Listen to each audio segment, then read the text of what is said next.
Your grandfather retired with $14,237 in savings. He worked 41 years to get there. Picture that. Not as a statistic. As a Tuesday morning in 1987, a man sitting at a kitchen table, holding a passbook savings statement and believing that number meant he had done it, that he had won, that the finish line existed, and he had crossed it. Now picture you, same blood, different century, looking at a number on a screen that is already larger than what he spent a lifetime accumulating, and still feeling like you are somehow behind. That is not a coincidence. That is a system you inherited without being given the manual. Here is the paradox stated plainly. You were raised with the values of someone building toward stability, but you are living in an era that only rewards those who think from inside it. Here is what no one in your family was wrong about. Safety matters. Security matters. Not spending what you do not have matters. Every financial instinct you were given was correct for the environment your parents and grandparents were navigating. The problem is not that they were wrong. The problem is that the terrain changed, and the map did not. The hidden enemy here is not your spending. It is not your income. It is something more structural and more invisible. It is ambiguity about what building wealth actually requires when you are starting from zero with no model to follow. Most financial content tells you to do more, work harder, earn more, save more. What it does not tell you is that doing more of the wrong motion faster does not change the direction of travel. You can sprint confidently in the wrong direction. What this video is about is not a tactic. It is an orientation. Because before you can deploy capital correctly, you have to understand what category of player you actually are. And most first-generation wealth builders are operating under a misdiagnosis. That misdiagnosis is expensive. Here is what it costs, and why. Call it the stability trap. The stability trap is not debt, it is not poverty. It is a mental model that treats the absence of financial pain as the definition of financial progress. Here is how to recognize it. You get a raise. Your first instinct is to move into a better apartment, pay off the credit card, and feel relieved.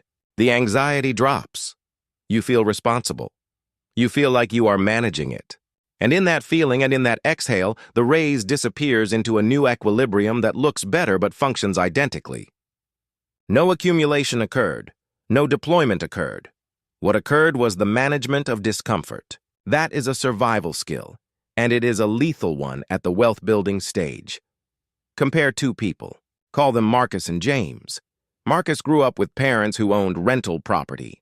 He watched his father not spend a bonus. He watched him use it as a down payment on a second unit. Marcus absorbed, without being taught explicitly, that money is not a destination, it is an input. James grew up watching his mother work 2 jobs and put every extra dollar toward paying down the car. He absorbed, also without being taught explicitly, that money is a problem to be solved rather than a force to be directed. Marcus is not smarter than James. He is not more disciplined. He has one thing James does not: a pre-installed framework for what money is for at the next level. When Marcus gets a raise, something in him automatically asks, what do I do with the delta? When James gets a raise, something in him automatically asks, what problem does this solve? The question you have been asking is not wrong. It is just one generation behind where you are now standing. First-generation wealth builders do not fail because they lack the values. They fail because the values they carry, caution, sufficiency, risk aversion, were optimized for a previous environment. They were designed for someone surviving. You are now trying to build. Those are not the same activity, and they do not share the same tools. The category error is this: treating financial behavior as a moral choice rather than a strategic one. Spending is not bad. Saving is not virtuous. Investing is not brave. They are verbs, each with appropriate contexts. And the first-generation builder is often using all three in the wrong context, not because they lack character, but because no one in their bloodline ever needed to know the correct context. Here is what this means in practice, and here is where the numbers start to confirm what you might already feel. The S&P 500 returned an average of 7% annually from 1957 through 2023. Not every year, not smoothly, but across the full arc, wars, recessions, corrections, crises, 7% per year. Your grandfather's savings account in 1987 earned approximately 3%. That sounds close. It is not close. On 14,237 invested at 3% annually for 30 years, you end with 89,440 wars. On the same 14,237 invested at 7% annually for 30 years, you end with $281,917. Same starting amount. Same time horizon, different deployment, a $192,476 difference on money that was already sitting still. Not on money he earned differently. Not on anything he changed about his behavior. Just on where the same dollars were positioned. That is the stability trap made mathematical. The conservative deployment did not feel wrong. It felt safe. It functioned correctly within its own logic. It just produced a fundamentally different outcome. And no one in the family had a basis of comparison to know what was being left behind. Now run this forward to where you are. Not 14,237, you are capable of deploying at a different scale. Say you are at $2,000 per month in investable capacity. Not a fantasy, a modest rounding of many first-generation earners in their early to mid-career. $2,000 per month at 6% for 25 years. $1,388,901. You cross $1 million. It feels like success. $2,000 per month at 5% for 25 years, $2,983,741. Nearly 3 times the outcome, same contribution, same 25 years, different deployment framework. Now increase the contribution, because the scaling effect is what makes this real. At $4,000 per month, a number reachable at a salary of roughly $120,000 with deliberate structuring, the gap between the two deployment strategies over 25 years exceeds $1 million. The stability trap is not keeping you from being comfortable. It is keeping you from being first. It is keeping the gap between your bloodline's starting point and your bloodline's trajectory at exactly the width it has always been, while the mechanism that closes that gap sits idle or deployed at half its operating capacity because the framework for using it was never passed down. The scaling effect is what makes this matter. Errors in deployment strategy do not stay the same size as capital grows. They grow with it. A 5% deployment gap on 14,237 cost your grandfather $192,000. The same 5% gap on $400,000 in accumulated capital costs you over $9 million. At scale, framework errors become generational. That is not metaphor. That is arithmetic. Conviction follows from understanding that you are not trying to beat anyone. You are trying to stop paying a tax you did not know you were paying. Here is what the path looks like across 3 levels. Not as aspiration, but as orientation. You need to be able to see the terrain ahead before you can walk it. Level 1, the builder. At this level, the primary rule is simple and underused. Every dollar that enters your life needs a destination before it arrives. This is not a budgeting concept. It is a pre-commitment architecture. The stability trap operates in the gap between income and intention. Close the gap, and the trap loses its mechanism. The behaviors that matter here are not glamorous.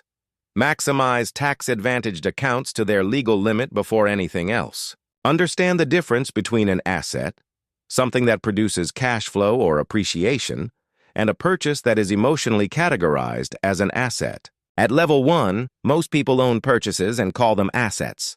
Knowing the difference is a level 1 skill with level 3 consequences. Level 2, the deployer. Something shifts at level 2 that many first-generation builders are not prepared for. The decisions become less behavioral and more structural. At level 1, the question is whether you are deploying. At level 2, the question is how you are deployed and across what vehicles. A new rule emerges here that does not exist at level 1. Concentration risk. At level 1, concentration is often necessary. You have limited capital. You work with what you have. At level 2, concentration begins to produce asymmetric downside. The same focus that built the capital can erase it if the vehicle becomes fragile. Level 2 builders learn, often through discomfort, that diversification is not a hedge against returns. It is a hedge against the catastrophic reset that sends you back to level 1. The other rule at level 2, your income is no longer your primary wealth-building tool. At level 1, income is everything. At level 2, your deployed capital begins to have its own income, and the ratio of capital income to labor income is a number worth tracking with precision. The first time that ratio crosses 10%, something changes in how you see work. The first time it crosses 30%, something changes in how you see risk. Level 3. The structurer. At level 3, a new constraint appears that does not exist at the previous levels. Tax efficiency becomes more valuable than yield. A 12% return taxed at 37% is worse than a 9% return structured for long-term capital gains treatment. This is not tax avoidance. It is understanding that the government has designed specific pathways for wealth structuring, and using those pathways is not a loophole. It is the intended mechanism. At level 3, the question is no longer whether you will become a millionaire. The question is whether the million becomes an engine or a ceiling.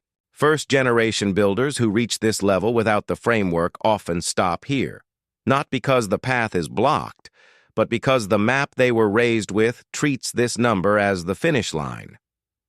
It is not. It is the point where the game changes rules. The path ahead is visible from here. You can see it. The question now is whether you recognize which level you are at, what rule governs your current position, and whether you are playing by the rules of the level you are on, or the level your bloodline was raised to understand. Here's the identity statement, and it is the only one that matters for this video. People who manage money operate in the domain of sufficiency. They are asking, is this enough? Is this safe? Does this hold? That is a legitimate domain. It is the domain your bloodline lived in, and there is no shame in it. It kept people alive. It kept families together. It is a form of intelligence. You now operate in a different domain, not a better one morally, a different one functionally. You are asking, where does this go? What does this build? What does this become? That question does not come from your parents. It does not come from their parents. It comes from you, standing at the threshold of something no one in your bloodline has stood at before. That is not a burden. It is a position. The first in a bloodline to build wealth is not doing something other people could not do. They are doing something no one in their specific line of inheritance was yet positioned to do. The terrain opened up. They walked into it without a guide. They made errors not of character, but of framework. And then, at some point, in some conversation, in some moment of recognition, the framework updated. You did not inherit a trust fund. You did not inherit a portfolio. You did not inherit the phone number of someone who could explain this to you at age 19. What you inherited was the position of being first. And first is not a deficit. First is authorship. The story of your bloodline's relationship to wealth does not have a chapter yet that ends the way you intend it to end. You are writing it now, not with motivation, not with discipline, with a framework. There is one question worth sitting with after this video. Not what should I invest in? That is a level 1 question with a level 2 answer that will confuse you. The question is simpler. What level are you actually on right now? And are you playing by that level's rules or by the rules of the level your family taught you to survive? That answer is worth more than any specific financial advice anyone could give you.